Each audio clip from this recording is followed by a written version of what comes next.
Hi my sweet people, today's video is on this red velvet cream cheese cake, and if you want to know how I made this, then just keep on watching.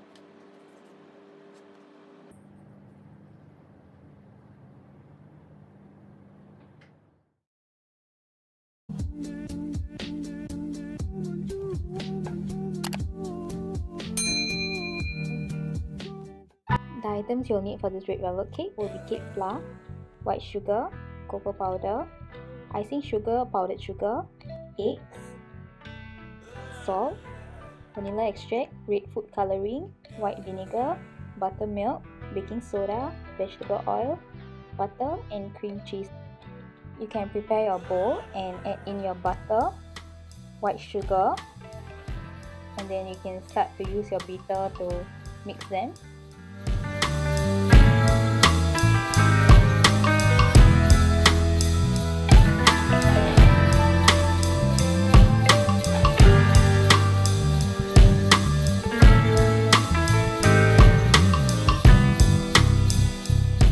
You can add in your eggs. I'm adding them one by one and then just mixing as I go.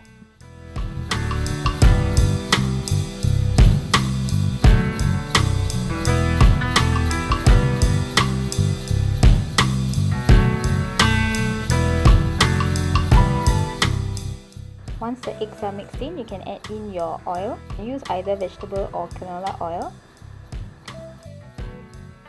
Next, you can add in your vanilla extract.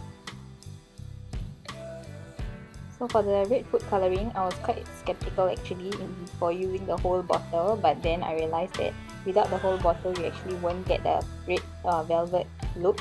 So I actually added in most of it, which is just finishing off my red food coloring. And it did turn out red actually, although it looks pink here, but at the end it did turn out looking red and really red. So it's not just like a dark brown maroon kind of red. And then next you can add in your white vinegar. Once you have mixed in everything, so next you can add in your buttermilk. Usually I don't get buttermilk, I actually use milk and vinegar to make buttermilk. So usually that's what I do when I need buttermilk. So just add in your buttermilk in a few batches so that you don't pour everything in and then it gets messy. So just make sure you do it slowly, and then once that's done, you can add in your cocoa powder.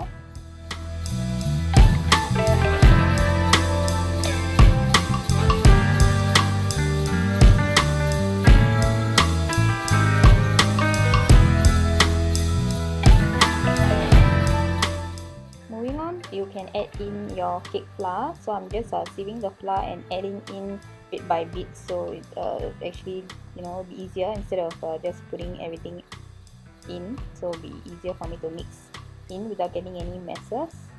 So just mix and add, mix and add.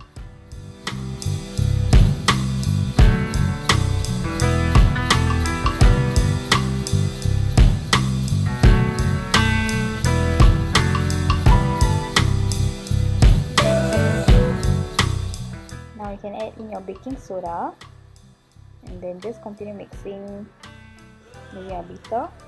After this, you can add in your salt.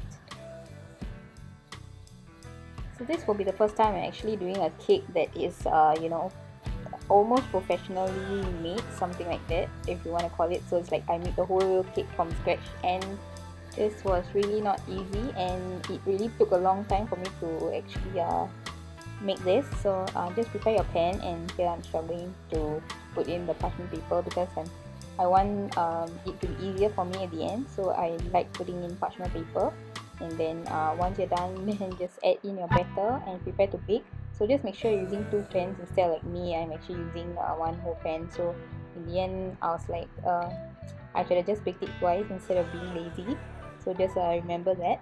And this was actually very tough because I'm using a manual beating style instead of me using the automated, like you just need to add in the ingredients and it will just mix on its own.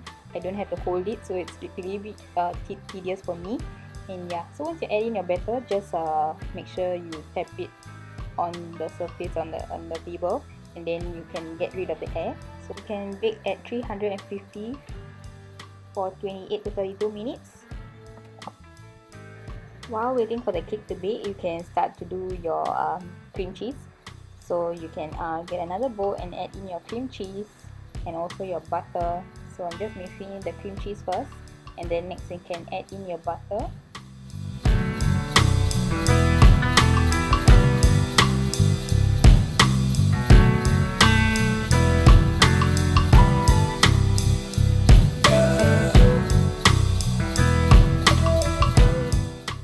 Next you can add in your powdered sugar.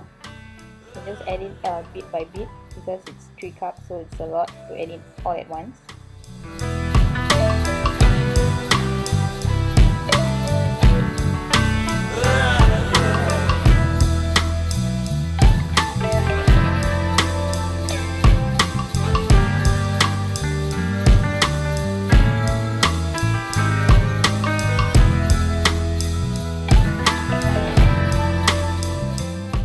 You can add in your vanilla extract, and I'm actually adding in a little bit more of cream cheese, and because I am kind of someone who likes to taste as I go, so if I think that I need something a little bit extra, then I'll just add it in. Yeah, so it's up to you. Since the cake is baking all nice, and then I tried my best to cut it because I don't really have the equipment to cut it like, you know, professionally, so I did the best I could. If I'm ever making a cake next time, I'm definitely going to get those tools, so it'll be easier for me the next time round, because this was really like kind of manual labor for me, so it's a bit tough. So just make sure, because I think this took me a few hours to make and, you know, complete, because it was really hard with what I actually was using. So just you know, try your best what you can do. If you really have the items, then it'll be easier for you, but if not, then yeah, you can do it like me, just trying to do it manually and, you know, trying to build some muscles. So yeah, I really love the outcome of this cake because I love red velvet and cream cheese, which is the best match, and this took me a while to make, but it actually was really worth it in the end, because everyone that actually tried the cake really loved it so much, and I too loved it, that you know, I don't mind making this again, but of course with the tools that I have, which will make my life so much easier. And I really love the color red, so this was really a treat for me. And if you want to try this, definitely do try this, because the recipe was really nice and awesome actually. So it's really sweet and super good. So I was like, this is one of the best red velvet cakes that I've tried. Not to you know, say because I've made it, but definitely if you try, you're gonna love this as much as I and everyone who tried the cake loved it. So here's just me trying my best to make it look nice and good, although after that it's all gonna end up in your tummy, but you know, to make it look appetizing and look good for the video and the photos, I tried my really best. So here's me doing everything.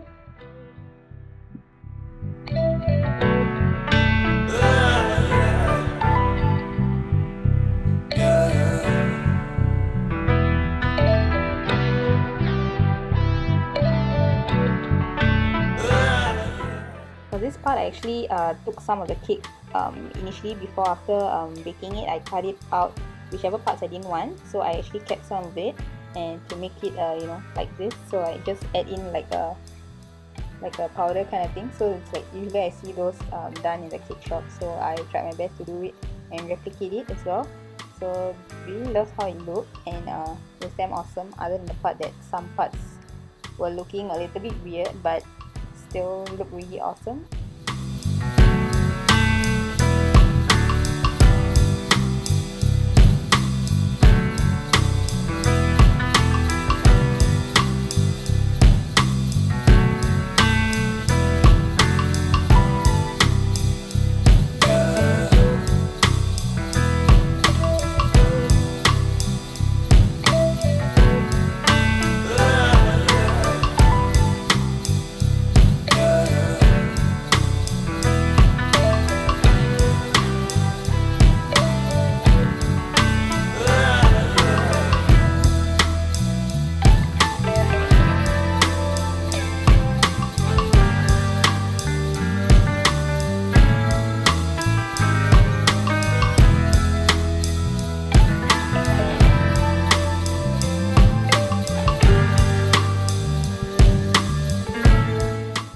I hope you guys like the recipe, and if you try it, definitely let me know how it felt.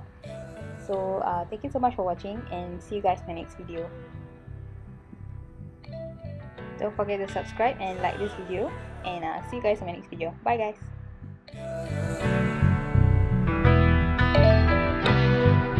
She likes chocolate covered strawberries and wine. She likes notes that say I love you all the time. Roses at your feet, baby girl be mine. Baby girl be mine. Yeah.